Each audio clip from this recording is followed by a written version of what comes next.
Earlier today, Prime Minister and Minister for Finance, the Honorable Dickon Mitchell, delivered his maiden budget presentation of the 2023 estimates of revenue and expenditure of $1,350,465,246. This is aimed at propelling the economy to support government's transformation agenda.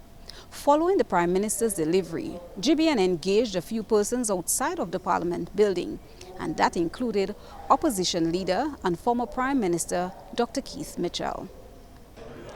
Well, first of all, clearly it was long, and clearly it gives me an excellent opportunity to dissect and provide a serious analysis of what was said. I perceive that there were clearly some serious mistakes given and the numbers given, because I have assessed the numbers, and given my own experience in dealing with these matters, I will be able to show how many of the statements were made were ill-informed and inaccurate.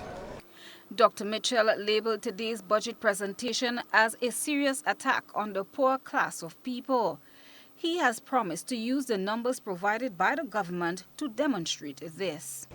So there was a lot of rhetoric, a lot of words used, but the words are not what people feel.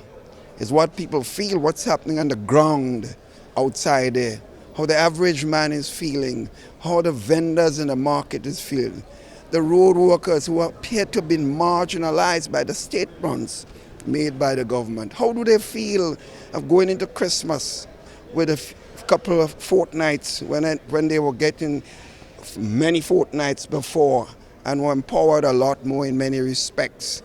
The farmers, how do they feel about the lack of sale of the products?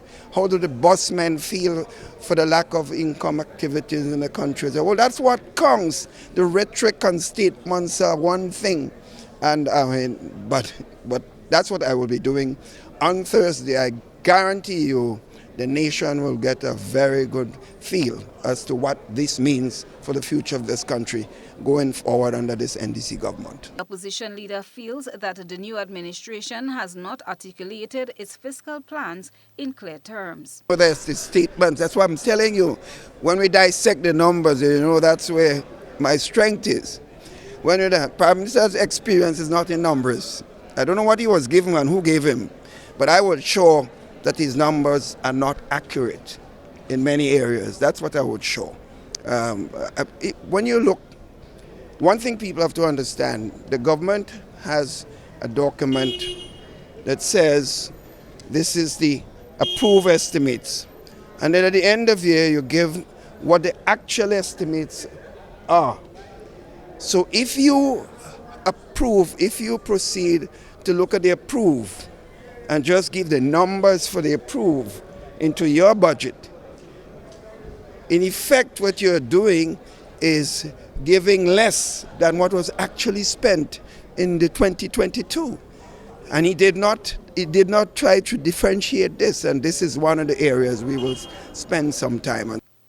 Dr. Mitchell is concerned that the new administration has been painting a gloomy picture of the performance of the new National Party government. I guarantee you, people are going to be surprised. But you know something strange?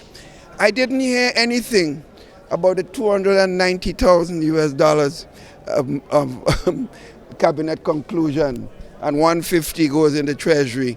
I believe the country needs a serious apology from the Prime Minister, and he will not get away with this. You cannot malign an entire cabinet. You cannot malign an entire government by the statements you've made, because it's a cabinet. You are maligning by saying that you have a conclusion for $290,000 and only 150 went to the Treasury. People outside are listening. Appears that it's a character attack on the members of your cabinet. Prime Minister must know one day, probably sooner than later, he would be an ex-Prime Minister. He would be an ex-cabinet member. And others might try to do that to him. He can't be doing this. The opposition leader, Dr. Keith Mitchell, will make his rebuttal on Thursday when the budget debate begins. The session is scheduled to start at 9 and GBN will carry a live broadcast. Converging on government's transformation agenda, the theme for this year's presentation was Vision 2035, People-Centered Transformation, laying the foundation for resilience, empowerment and growth. From outside the Parliament building, I am Christina John for GBN News.